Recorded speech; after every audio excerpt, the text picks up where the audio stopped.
Praise the Lord. ദൈവത്തിന്റെ രാജ്യത്തിന്റെ സന്ദേശവുമായി ഈ ദേശത്തിലേക്ക് കടന്നു വരുവാൻ ദൈവം ഞങ്ങളെ അവിടുന്ന് സഹായിച്ചു. മദ്യത്തിനും മയക്കുമരുന്നിനും അടിമകളായി സമാധാനമില്ലാതെ കഴിയുന്ന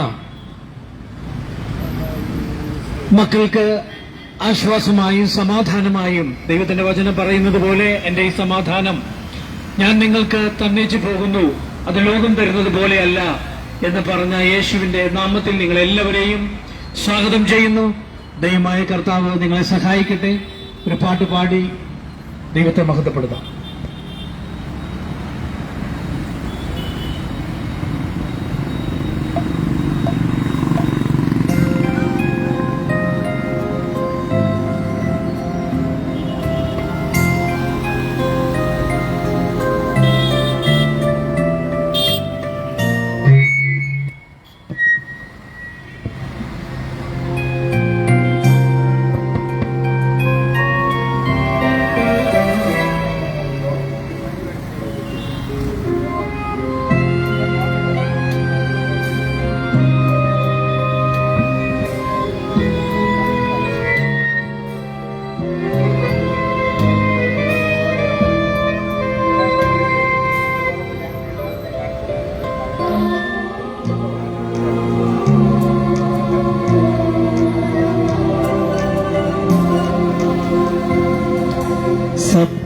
സത്യനായക മുക്തിദായക പുൽത്തൊഴുത്തിൻ ഉലകമായ സ്നേഹഗായക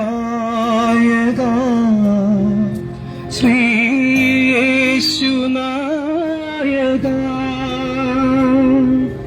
സത്യനായക മുക്തിദായക പുൽത്തൊഴുത്തിൻ പുളകമായ സ്നേഹദായക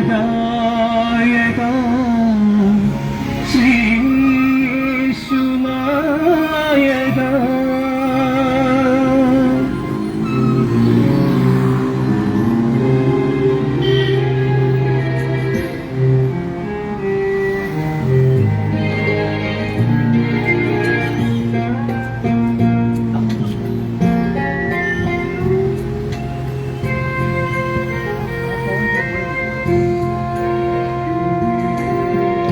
കാൽവരിയിൽ പൂത്തുലഞ്ഞ രക്തപുഷ്പമേ,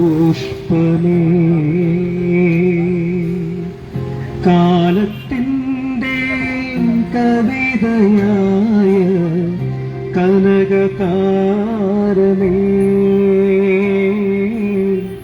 കാൽവരിയിൽ പൂത്തുലഞ്ഞ രക്തപുഷ്പമേ, കാലത്തിൻ്റെ കവിതയായ കനകതാരമേ, നിന്നൊളി കണ്ടുണർന്നിടാത്ത കണ്ണു കണ്ണാട, നിന്റെ കീർത്തി കേട്ടിടാത്ത, നിന്റെ കീർത്തി കേട്ടിടാത്ത കാതു കാതാടോ. സത്യനായക മുക്തിദായക പുൽത്തൊഴുത്തിൽ ഉലകമായ സ്നേഹദായക ശ്രീയേശുനായക.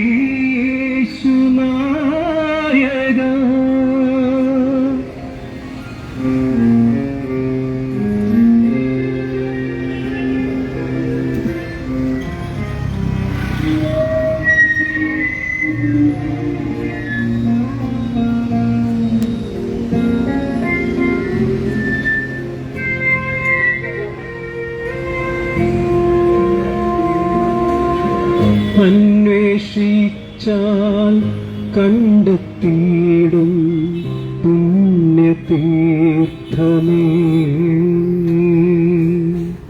സാഗരത്തിൻ തിരയേകുന്ന കർമ്മകാണ്ഡമേ,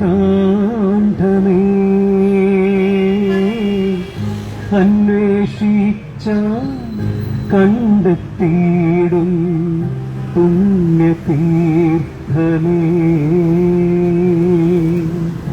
സാഗരത്തിൻ തിരയേകുന്ന കർമ്മകാണ്ഡമേ,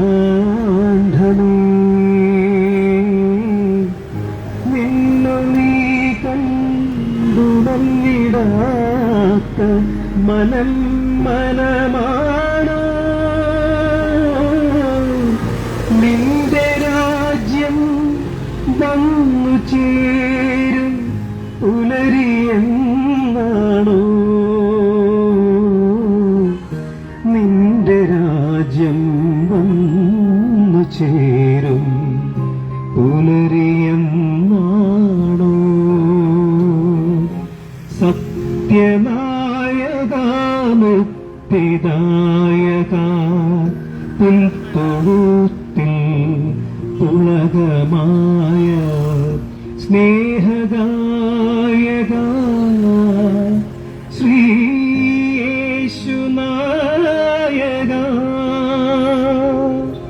സത്യനായക മുക്തിദായക പുൽത്തൊഴുത്തിൻ പുളകമായ സ്നേഹഗായക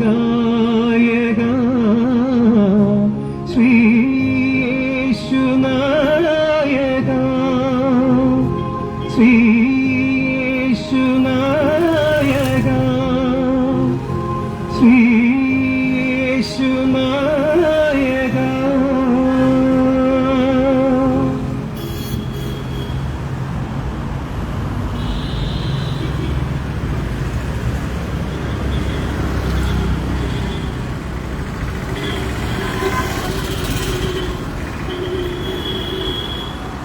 Praise the Lord.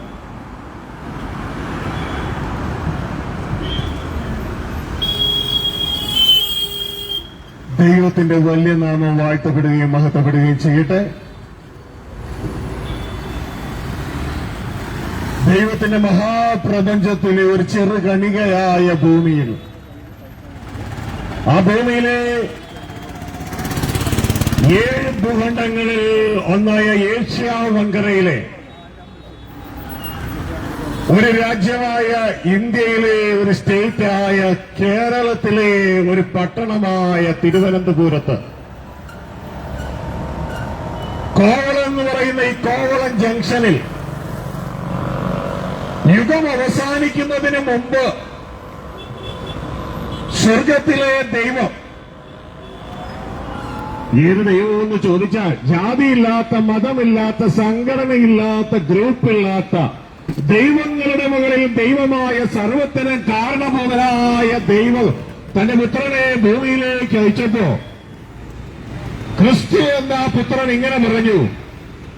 വിശുദ്ധ ബൈബിളിൽ മത്തായിയുടെ സുവിശേഷം 24-ാം വാക്യത്തിൽ രാജത്വത്തിന്റെ ഈ സുവിശേഷം സർവജാതികൾക്കും സാക്ഷ്യമായി ലോകത്തിൽ എല്ലായിടവും അറിയിക്കപ്പെടും, അതോടെ യുഗം അവസാനിക്കും.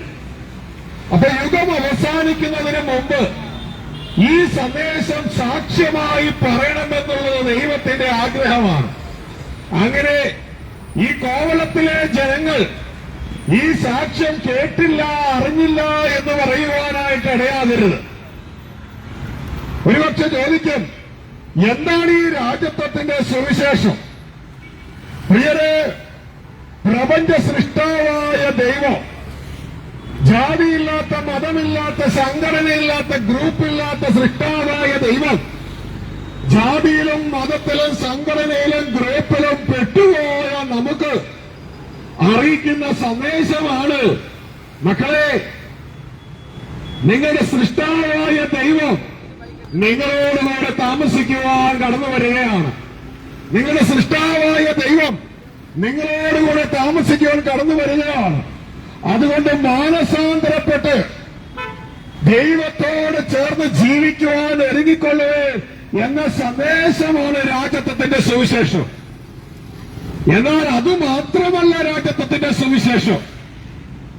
ആ സുവിശേഷത്തിൽ ഇങ്ങനെ പറയുന്നു, ദൈവം ഈ ഭൂമിയെ വാഴാൻ പോകുകയാണ്. ഇതാ ഇതിനു മുമ്പ് 7 സാമ്രാജ്യങ്ങളാണ് ഈ ഭൂമിയെ ദൈവം നേരിട്ട് വാഴാൻ പോകുകയാണ്. തന്റെ പുത്രനായ ക്രിസ്തുവിലൂടെയും ക്രിസ്തുവിനെ അനുസരിക്കുന്ന ക്രിസ്തുവിന്റേതായ അനുയായികളിലൂടെ, ചുരുക്കി പറയാൽ ദൈവത്തിന്റെ മക്കളിലൂടെ ഒരു പുതിയ ഗവൺമെന്റ് രൂപപ്പെടാൻ പോകുകയാണ്. വിശുദ്ധ ബൈബിളിൽ ഇങ്ങനെ പറയുന്നു, ദാനിയേൽ പ്രവാചകന്റെ പുസ്തകം 2-ാം അധ്യായം അതിന്റെ 44-ാം വാക്യത്തിൽ ഇങ്ങനെ പറയുകയാണ്, ഒരു പുതിയ ഗവൺമെന്റ് വരുന്നു. നിങ്ങൾക്ക് വേണ്ടി ഞാനൊന്ന് വായിക്കാം. ദൈവത്തിന്റെ വചനത്തിൽ ബൈബിളിൽ ഇങ്ങനെ പറയുന്നു, ഈ രാജാക്കന്മാരുടെ കാലത്ത് സ്വർഗസ്ഥനായ ദൈവം ഒരു നാളും നശിച്ചു പോകാത്ത ഒരു രാജത്വം സ്ഥാപിക്കും.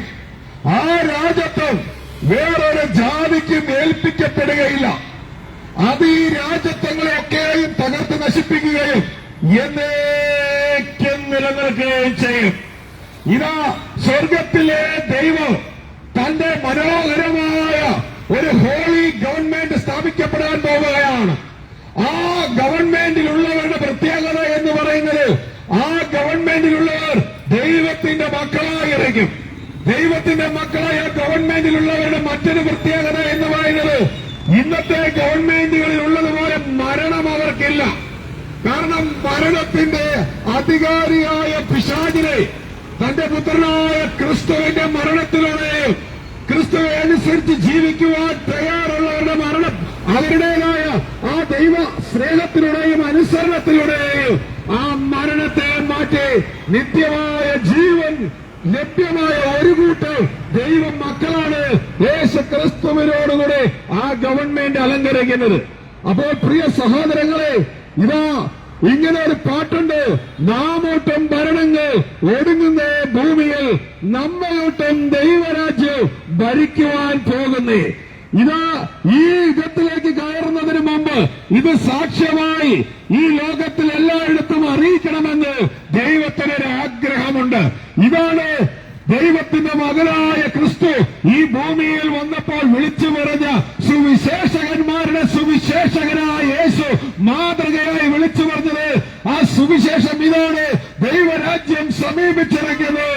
മനുഷ്യ, നീ മാനസാന്തരപ്പെട്ട് ഈ നല്ല വിശേഷത്തിൽ ദൈവത്തോടുകൂടെ ജീവിക്കുവാനുള്ള ഈ സന്തോഷ വാർത്തയെ നീ വിശ്വസിക്കുക. മാനസാന്തരപ്പെട്ട് ദൈവത്തോടുകൂടെ ജീവിപ്പാൻ നിന്റെ ഹൃദയമെന്ന കരം നീട്ടുവാൻ ഇതാ യേശു ആ സന്ദേശത്തിലൂടെ നമ്മളെ അറിയിക്കുകയാണ്. ആ യേശു അറിയിച്ചത് തന്നെ ഇതാ യേശുവിന് വേണ്ടി സ്ഥാനപതികളായി നിന്നുകൊണ്ട് ഞങ്ങൾ നിങ്ങളോട് അറിയിക്കുകയാണ്, ദൈവത്തോട് നിരന്നുകൊള്ളേ. എന്നാൽ നിങ്ങൾ ചോദിക്ക്, ഞങ്ങൾക്ക് എങ്ങനെ ദൈവത്തോട് നിരക്കുവാൻ കഴിയും? നിരക്കുവാൻ വല്ല മാർഗമുണ്ട്? ഉണ്ട്, ഉണ്ട്, ഉണ്ട്. എങ്ങനെ ദൈവത്തോട് ശത്രുവായി ആദ്യം ചിന്തിക്കുക. ദൈവത്തോട് ശത്രുവായി തീർന്നത് മാനവകുലത്തിന്റെ പാപം നിമിത്തമാണ്. എന്നാൽ എങ്ങനെ നിരക്കാൻ കഴിയും? ആ പാപത്തിന് പരിഹാരം ചെയ്താൽ നിരക്കുവാൻ കഴിയും. എങ്ങനെ ഞങ്ങൾ പാപത്തിന് പരിഹാരം ചെയ്യും? ഏത് പള്ളിയിൽ പോയാൽ പാപത്തിന് പരിഹാരമാകും? ഏത് അമ്പലത്തിൽ പോയാൽ പാപത്തിന് പരിഹാരമാകും? എവിടെ കിടന്ന് ഉരുണ്ടാൽ പാപത്തിന് പരിഹാരമാകും? എത്ര പൈസ കൊടുത്താൽ, എത്ര കതിര പൊട്ടിച്ചാൽ, എത്ര പൂമാല ഇട്ടാൽ പാപത്തിന് പരിഹാരമാകും? പ്രിയ മകനെ, മകളെ, ഒരു സന്തോഷ വാർത്ത പറയട്ടെ. നിന്റെ ദൈവത്തിന് കതിര വേണ്ട, നിന്റെ ദൈവത്തിന് പൂമാല വേണ്ട, നിന്റെ ദൈവത്തിന് എണ്ണ വേണ്ട. നിന്റെ ദൈവത്തിന് വേണ്ട നിന്നെയാ. ദൈവത്തിന് വേണ്ട നിന്നെയാ. കാരണം ഈ ദൈവം നിന്റെ അപ്പന് വേണ്ടത് മക്കളെയാ. അതുകൊണ്ട് പ്രിയ മകളെ, നിന്റെ കതിരയും പൂവും പൂമാല ഈ എണ്ണയും മാറ്റിവെച്ചിട്ട് നിന്റെ ഹൃദയം ദൈവത്തിന് കൊടുക്കുക. നീ തീരുമാനമെടുക്കുന്നുവെങ്കിൽ ഇതാ നിനക്ക് വേണ്ടി സ്വർഗത്തിലെ ദൈവം ഒരു വഴി ഒരുക്കിയിട്ടുണ്ട്. ആ വഴി മറ്റാരുമല്ല, തന്റെ ഏകജാതനായ പുത്രനായ ക്രിസ്തുവിന് നിന്റെ പാപങ്ങൾക്ക് വേണ്ടി, എന്റെ പാപങ്ങൾക്ക് വേണ്ടി പരിഹാരമായി കാൽവരിയിൽ തകർത്തിട്ട് എന്നെ നിങ്ങളെ നേടുക ദൈവം അത്രമാത്രം നമ്മളെ സ്നേഹിച്ച് ആ സ്നേഹമുള്ള അപ്പനെ അറിയാതെ പോയ കഴിഞ്ഞ കാലങ്ങൾ പ്രിയ മകനെ തിരിച്ചറിഞ്ഞുകൊണ്ട് യേശുവിന്റെ നാമം വിളിച്ചപേക്ഷിച്ച് കടന്നു വരുവാൻ ഓർപ്പിക്കുകയാണ്. ചോദിക്കും, ഞാൻ എന്നാ ചെയ്യണ്ടേ? ദൈവത്തിന്റെ വിശുദ്ധ വചനം ബൈബിൾ ഇങ്ങനെ പറയുന്നു, 1 യോഹന്നാൻ 4:15 ആ ദൈവവുമായി നിരക്കാൻ നീ ചെയ്യേണ്ടത് യേശു ക്രിസ്തു ദൈവപുത്രൻ എന്ന് വിശ്വസിക്കുന്നവനിൽ ദൈവവും അവൻ ദൈവത്തിലും വസിക്കുന്നു. നിന്റെ നായകനായി, നിന്റെ രക്ഷിതാവായി നിന്റെ വായ കൊണ്ട് ഏറ്റുപറഞ്ഞ് അനുദിനം യേശുവിനെ അനുസരിച്ച് അനുഗമിക്കുവാൻ നീ തയ്യാറെടുക്കുന്നുവെങ്കിൽ ആ സ്വർഗീയ കുടുംബത്തിലെ PR പെർമനന്റ് റെസിഡൻസ് യൂറോപ്പിലെ, അമേരിക്കയിലെ, കാനഡയിലെ ചത്തുപോകുമ്പോൾ അവസാനിക്കുന്ന PR അല്ല, നിത്യമായ PR. ദൈവം നിനക്ക് തരും പെർമനന്റ് റെസിഡൻസ്. ദൈവത്തിന്റെ വചനം പറയുന്നു, ഇത് ദൃഢമായ ഒരു കരാറാണ്, പ്രബലമായ ഒരു കരാറാണ്. ദൈവവും മനുഷ്യനും തമ്മിൽ തന്റെ പുത്രനായ ക്രിസ്തുവിലൂടെ എടുക്കുന്ന കരാറ്. ഈ കരാറിലേക്ക് ഏർപ്പെടുവാൻ കോവലത്തിലെ ജനങ്ങളെ ക്ഷണിക്കുകയാണ്. ഈ കരാറിലേക്ക് ഏർപ്പെട്. ഇതിന്റെ വാടക കരാർ പോലെയല്ല, ഇതിന്റെ വിവാഹ കരാർ പോലെയല്ല. വാടക കരാർ 11 മാസം കൊണ്ട് തീരും, വിവാഹ കരാർ മരണം വേർപെടുത്തുമ്പോൾ തീരും. എന്നാൽ ഈ കരാർ മരണം വേർപെടുത്തുമ്പോൾ തീരുകയല്ല, അത് ഉറപ്പിക്കപ്പെടുന്ന ഒരു ആധാരമായി അത് രജിസ്റ്റർ ചെയ്യപ്പെടുകയാണ് എന്ന് തിരിച്ചറിഞ്ഞുകൊണ്ട് പ്രിയമകനെ മകളെ യേശുവിന്റെ നാമം വിളിച്ചപേക്ഷിച്ചുകൊണ്ട് യേശുവിനെ അനുസരിച്ച് അനുഗമിച്ച് യേശുവിനെ ധരിച്ച് യേശുവാകുന്ന തലയോളം വളർന്ന് ആ സ്വർഗീയ കുടുംബത്തെ ആ സ്വർഗീയ പിതാവിനോടൊപ്പം ഒരുമിച്ച് ജീവിക്കുവാൻ ദൈവം പോലെയാകുന്നു. അതുകൊണ്ട് പ്രിയ മകനെ മകളെ ഈ അവസരം നഷ്ടമാക്കരുത്. ദൈവ കുടുംബത്തിലേക്കുള്ള ഇൻവിറ്റേഷനാണ് സുവിശേഷം. പ്രപഞ്ച സൃഷ്ടാവിന്റെ കുടുംബത്തിലേക്ക് മരണമുള്ള നമുക്കുള്ള, ജഡരൂപികളായി നമുക്കുള്ള, മനുഷ്യ കുടുംബത്തെ ജനിച്ച നമുക്ക് ആത്മരൂപിയായ ദൈവത്തിന്റെ അടുക്കലേക്ക്, മരണമില്ലാത്ത ദൈവത്തിന്റെ അടുക്കലേക്ക്, ആ ദൈവത്തിന്റെ കുടുംബത്തിലേക്കുള്ള ഇൻവിറ്റേഷനാണ് സുവിശേഷം. അതുകൊണ്ട് എന്റെ മകനെ മകളെ വ്യക്തിപരമായി ഞാൻ നിങ്ങളോട് പറയട്ടെ, ഇത് തള്ളിക്കളയരുതേ, ഇത് തള്ളിക്കളയരുതേ. ഈ ഇൻവിറ്റേഷൻ, ഈ ശബ്ദ കാഴ്ച വരവേ ഈ കോവളത്തെ മാത്രമല്ല, ഈ ഓൺലൈൻ മീഡിയയിലൂടെ ആരല്ല എവിടെ നിന്നല്ല കേൾക്കുന്നു, നിങ്ങളോട് പറയുന്ന അപേക്ഷയാണ്. ഈ അപേക്ഷ തള്ളിക്കളയരുതേ. സൃഷ്ടാവായ ദൈവം ഞങ്ങൾ മുഖാന്തരം പ്രബോധിപ്പിക്കുന്നത് പോലെയാകുന്നു. ഇത് പൗലോസ് പറഞ്ഞൊരു വാക്ക് ഞങ്ങൾ കോപ്പി പേസ്റ്റ് ചെയ്തതെന്ന് ഓർത്തുകൊള്ളുക. അതുകൊണ്ട് ഇതും എല്ലാ സുവിശേഷകർക്കും ഇതൊരു മാതൃകയായിരിക്കട്ടെ. പ്രിയ സഹോദരങ്ങളെ, ഇതാ ദൈവം ഞങ്ങൾ ഏൽപ്പിച്ച അടുത്ത ദേശത്തേക്ക് ഈ സാക്ഷ്യം പറയുവാൻ ഞങ്ങൾ കടന്നു പോവുകയാ. ദൈവത്തിനായി ഞങ്ങളെ തെരഞ്ഞെടുത്തതിനായി ഞങ്ങൾ ദൈവത്തിന് സ്തോത്രം ചെയ്യുകയാണ്. പ്രിയ സഹോദരങ്ങളെ, നിങ്ങൾക്ക് വേണ്ടി പ്രാർത്ഥിച്ച് ഞങ്ങൾ നിങ്ങളെ അനുഗ്രഹിച്ച് അടുത്ത ദേശത്തേക്ക് പോകട്ടെ. സ്വർഗസ്ഥനായ ഞങ്ങളുടെ പിതാവേ, ഈ കോവളം ദേശത്തേക്ക് ഞങ്ങളെ കൊണ്ടുവന്നതിനായി നന്ദിയോടെ ഞങ്ങൾ അങ്ങേക്ക് സ്തോത്രം ചെയ്യുകയാണ്. പ്രിയ പിതാവേ, ഞങ്ങളെ ഒരുമിച്ച് ഒരാത്മാവോടുകൂടെ ഒരേ ശക്തിയോടുകൂടെ അങ്ങ് ഉപയോഗിക്കുന്ന കൃപയ്ക്കായി നന്ദിയോടെ സ്തോത്രം. ഈ ദേശത്തെ ജനങ്ങളെ ഞങ്ങൾ അനുഗ്രഹിക്കുന്നു, ഈ ദേശത്തെ അനുഗ്രഹിക്കുന്നു. ഇവരുടെ മക്കളെ, ഇവരുടെ മാതാപിതാക്കന്മാരെ, ഇവരുടെ ബിസിനസിനെ, ഇവർ ചെയ്യുന്ന ജോലി വേലകളെ എല്ലാം ഞങ്ങൾ അനുഗ്രഹിച്ച് കടന്നു പോകുന്നു. ഇത് നിത്യ അനുഗ്രഹമായി മാറട്ടെ.